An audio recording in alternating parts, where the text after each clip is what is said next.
Katika hali ya kushangaza, mke wa John aliruka ukuta ili atoroke. Ghafla bin Vu akaonekana bwana. Sofia akamuuliza John, angalia, yule si ni mke wako? Mwamba kuangalia hivi akaona ni yeye bwana. Akamwambia, ni yeye? Sasa anafanya nini? Mwamba anauliza kana kwamba haoni. Jamani, huyu si anatoroka? Ndio madhara ya kuoa mwanamke ambaye hajamaliza utoto. Haya, mwenetu kajiamlia mambo huku. Sofia akamwambia, inaonekana hataki ujue kama anatoka nje. Jamaa anavyomwamini mke wake akasema, hamna kitu kama hicho bwana, itakuwa tu ni kitu kingine, ngoja nikamuulize. Hapo mapigo ya mbio yanaenda moyo, unaambiwa, maana hayo maneno kaongea tu kujifariji. Daniela alivyomaliza kushuka kwenye ngazi, gari likasogea, unaambiwa. Mara pap, Mwamba naye akawa amefika. Daniela akashtuka kweli kweli, unaambiwa. Baby, unafanya nini? Umevaa vizuri sana. Nilidhani utakaa nyumbani kujisomea kwa sababu ya master degree yako. Kwa nini umetoka nje kwa kuruka ukuta? Hapa John aliuliza kwa utulivu kweli kweli, unaambiwa. Daniela akawa anajing'atang'ata tu.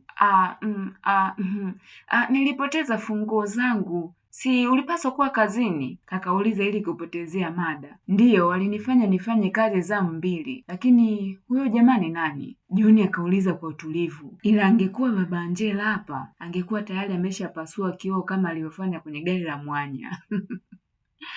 Ni dereva taksi wangu. Oh, kweli vizuri. Hamna kitu kweli hapa? Tangu lini dereva hujikunja kuonekana hivyo? Hamna bwana, wanafanya. Hata hivyo nataka niende kununua vitabu, unajua, kwa ajili ya shahada yako, si ndio? Daniela akamwambia, ndiyo baby, unajua ndiyo kitu muhimu zaidi kwangu kwa sasa. Mwamba akasema, hata mimi nataka uwe bora, ila kusema ukweli sipendi wanaume wengine wanavyokuja kwa ajili yako. Hakuna wanaume wengine wanaokuja mpenzi, huyu ni dereva tu, lakini lazima niende sasa, nitachelewa kwenda dukani. Mwamba hakuwa na hiana, akamwaga. Alivyotaka kumshika, Daniela kama kalikuwa kanakataa hivi, ila kakajishtukia. John akataka kumbusu mdomoni, Daniela akategesha shavu haraka haraka. Basi bwana, akamkisi shavuni. Yaani hilo kisi ni kama tusi kwa Daniela, maana sio kwa kukunja sura huko.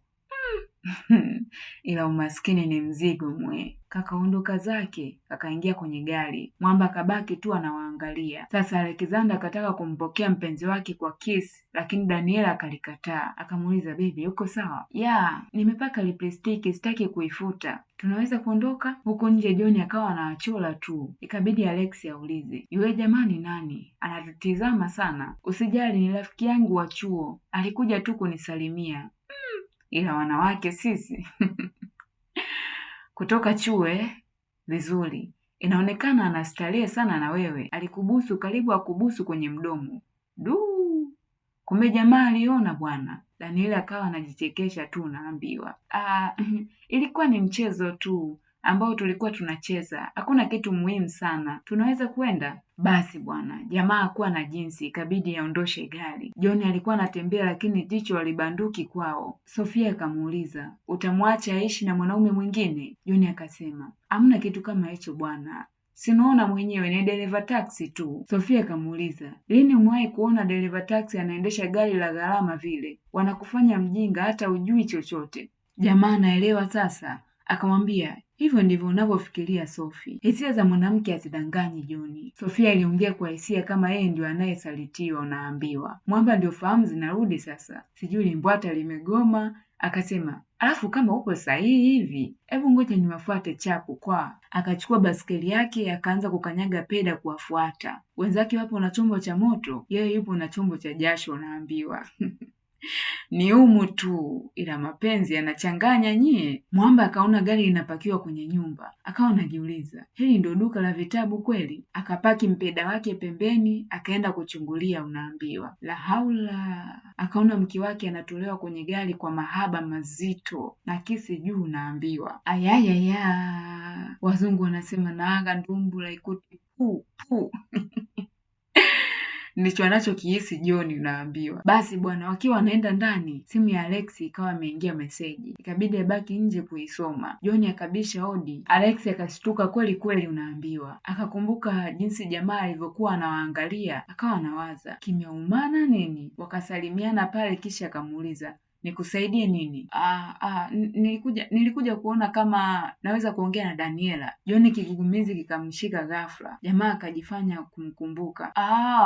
Wewe ni rafiki yake kutoka chuo eh? Ndiyo, ni mimi rafiki yake. Ila John kweli anampenda mke wake, yaani hakutaka kumchoma kabisa. Huu sasa ndio upendo. Ukimpenda mtu kweli hautotamani apatwe na mabaya. Ukiona mmeachana na unataka kulipiza kisasi au unamwombea mabaya, ukubali ukatae. Haukumpenda huyo jamaa au huyo binti, mlikuwa mnasogezana tu siku. Mimi ni Alexander Adam, nimefurahi kukutana na wewe. Wakapeana mikono pale. John ili kufunga ukurasa wa mazungumzo akamwambia, jambo lililonileta hapa ni kwamba nilisahau kumuuliza namba ya rafiki yetu. Nikataka kumuuliza kama anaweza kunipatia, lakini kama ni tatizo mimi. Alexander akamdakuza akasema, usijali, mimi naelewa, hakuna shida hata kidogo. Angalia, tunaweza kujuana. Rafiki yeyote wa Daniela anakaribishwa nyumbani kwangu. Ingia ndani, yuko ndani. Daniela anaenda kugonganisha magari leo naambiwa. Basi bwana. Alex akamuita Daniela. Daniela kutoka hivi uso kwa macho na John unaambiwa. Akawa anajichekesha tu binti wa watu. John akamwambia, habari yako tena rafiki. John, unafanya nini hapa?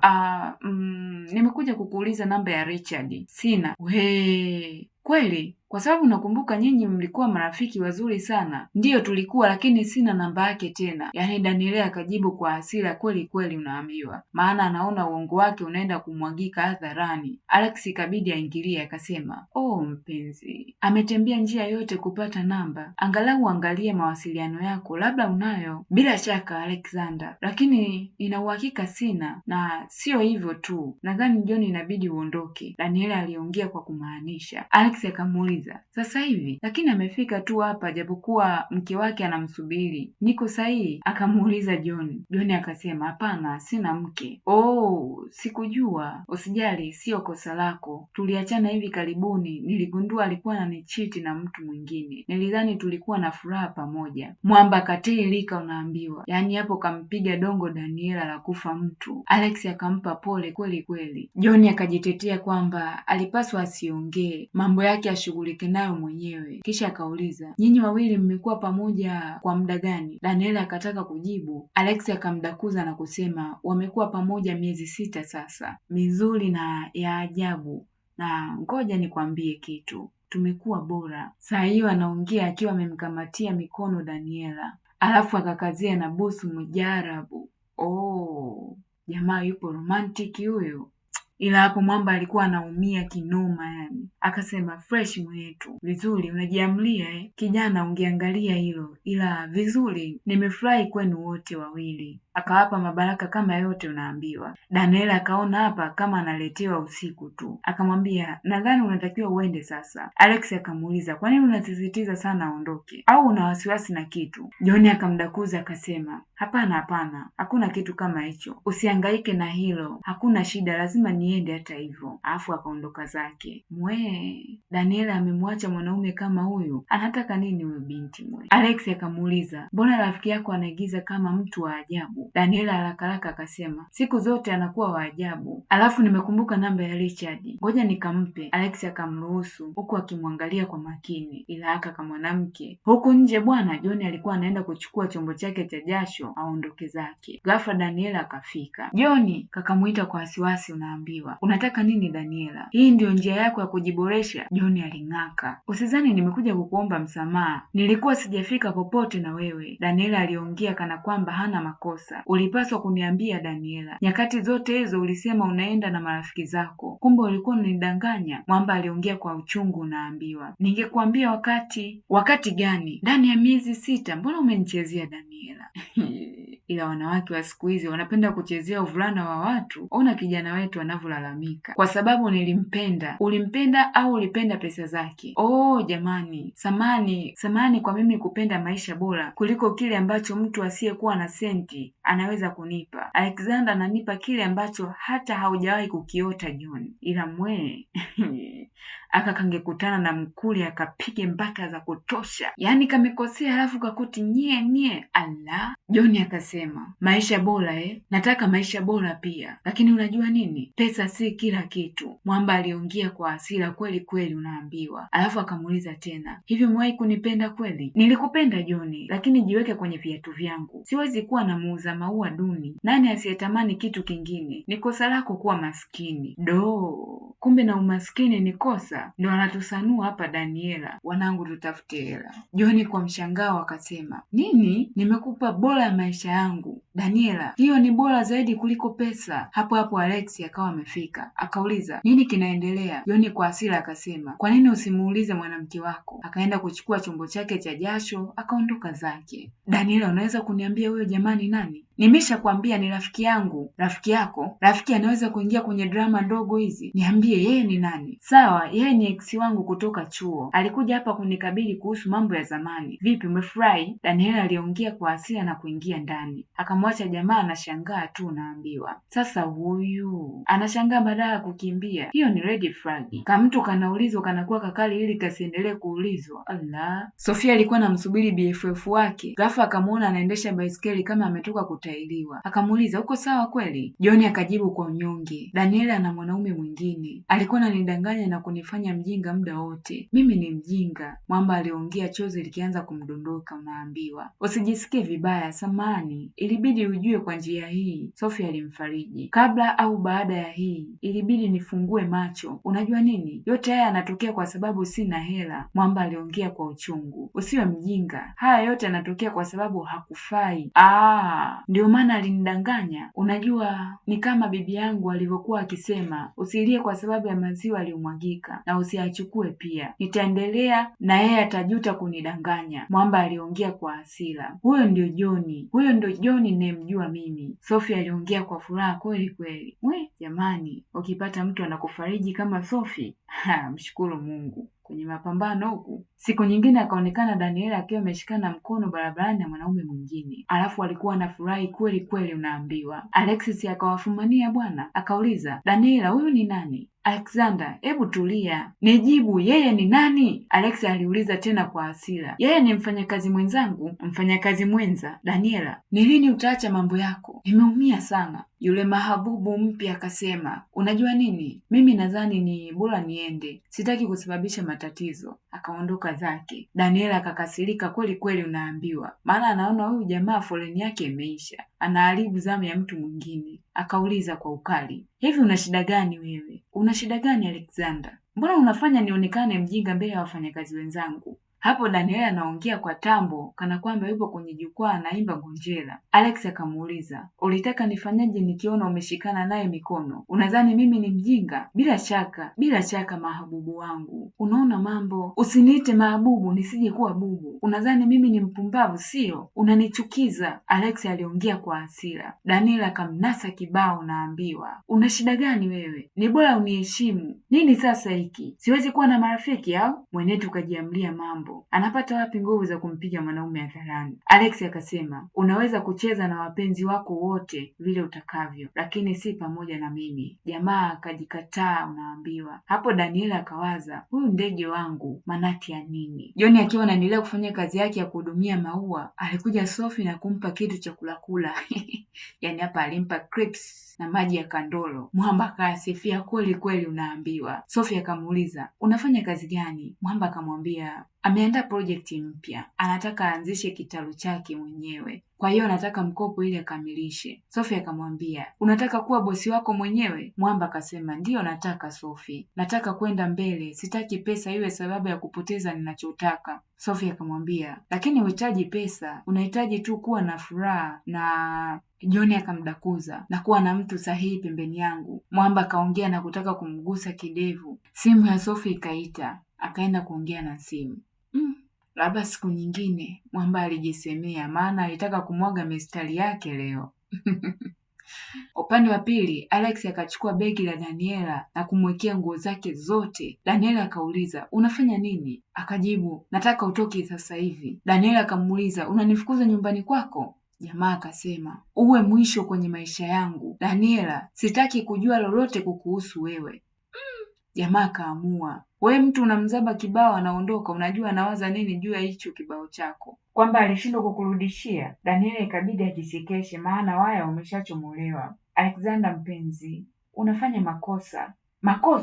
Makosa ilikuwa ni kukutana na wewe. Marafiki zangu waliniambia wewe ni mchunaji. Daniela kwa hasira akasema, unathubutuje kunisema hivyo? Alex akamwambia, umenichiti kama ulivyomchiti jamaa aliyekuja nyumbani. Kwani ulifikiri ningenunua hiyo hadithi kuhusu yeye kuwa rafiki yako wa chuo? Come on Daniela. Daniela akasema, huu ni mchezo. Alex akamwambia, niambie ukweli, upo na mimi kwa sababu ya pesa zangu tu? Sikakataka tena kumzaba kibao. Alo, jamaa hapa hakukubali, akakadaka mkono, unaambiwa ila wazungu na tuvibao twa mashavu hawajambo, ndio maana hao wakizeka wanakuwa na mashavu makubwa makubwa.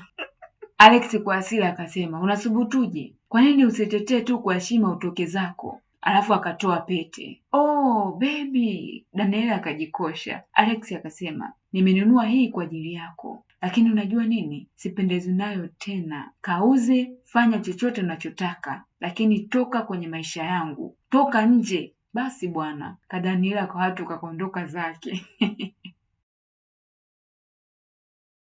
Kweli mtaka yote kwa pupa ukosa yote. Daniela alivyofika kwao alimkuta mdogo wake anafagia. Mdogo wake kwa upendo akaenda kumshangilia huku akimlaki, lakini Daniela alikataa kata, unaambiwa. Akamwambia, usishangilie na uchukia huu mtaa wa kimaskini. Mdogo wake akamwambia, lakini umekulia hapa, naona hujajifunza somo dada. Hivi we mtoto umetumwe? Kuna ubaya gani mimi kuishi maisha ya anasa? Unafikiri ni rahisi kumdanganya mwanaume unampenda? Sasa kama kunitosheleza kwenye pesa mimi nifanyaje? Natumaini siku moja utaelewa mapenzi ni nini. Utaelewa kwamba ni muhimu kuliko pesa. Daniela akacheka kweli, unaambiwa. Kwa kejeli akasema, angalia ni nani anayeongea. Ni dada anayefagia barabara. Hebu toka hapa. Daniela aliongea na kuondoka zake. Sofia akiwa anaendelea na shughuli zake, John alikuja akiwa ameshika ua mkononi.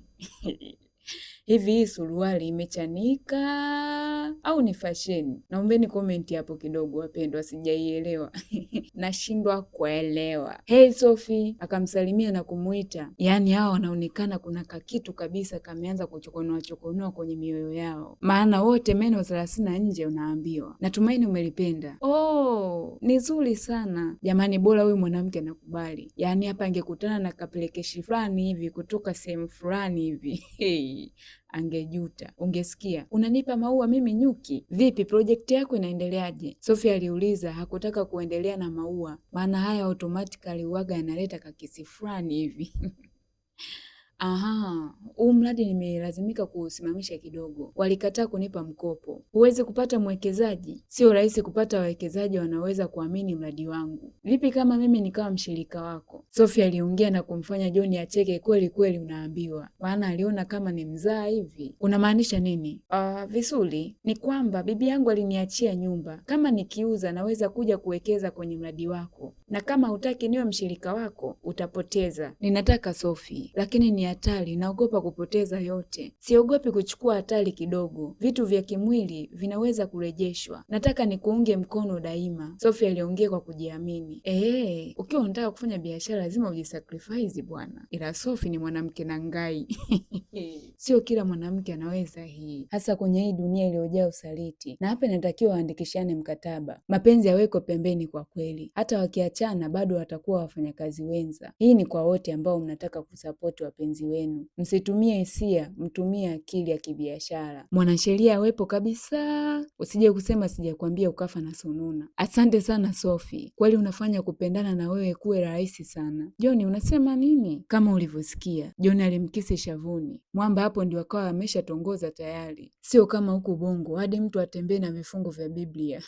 Basi bwana, John akiwa anaendelea na kazi yake, akaja Sophie mbio akiwa anamuita. Nilikwambia utapata karatasi za kitalu. Oh Mungu wangu, asante sana kwa upendo wako. Asante sana. John aliongea kwa hisia na kumkumbatia. Asante kwa kuamini ndoto zangu kama zako mwenyewe. Nakupenda. John alizidi kuongea maneno ya furaha unaambiwa. Sophie akamwambia, ndoto yako imekuwa rahisi zaidi kwenye maisha yangu. John akasema, unajua tangu nimekutana na wewe, nimekuwa mtu bora na kitu kimoja nina uhakika nacho, ni kwamba umenifanya kuwa mtu mwenye furaha zaidi duniani. Mwamba akaanza kujisachi mfukoni. Sophie akamuuliza, uko sawa? Mwamba akatoa pete na kumwomba amuoe. Sophie akashangaa, kweli kweli unaambiwa? Akakubali chap. Basi bwana. Mwamba akamvisha pale, wakakumbatiana. Yaani hawa wanapenzika kwenye simu yangu, kisa nipo single. Nitaacha kutafsiri? Oho, ila hapa unaambiwa unaposema cha nini wenzako wanasema nitakipata lini. Niambie msemo upi wengine unaweza kufaa kwenye hili penzi jipya la Sophie na John. Basi bwana, miaka ikapita, tunamuona Mwamba akiwa na suti, sio zile jinsi za kuchanwachanwa. Anamuona Daniela akashangaa, kweli kweli unaambiwa. John, sikutegemea kama tutakuja kuonana tena. Unafanya nini hapa? Nilikuja kula chakula cha jioni na mume wangu. Daniela akajibu kwa madaa. Sawa, upo na yule jamaa jina lake anaitwa Alexander sio? Hapana, nipo na mkandarasi wa kitalu.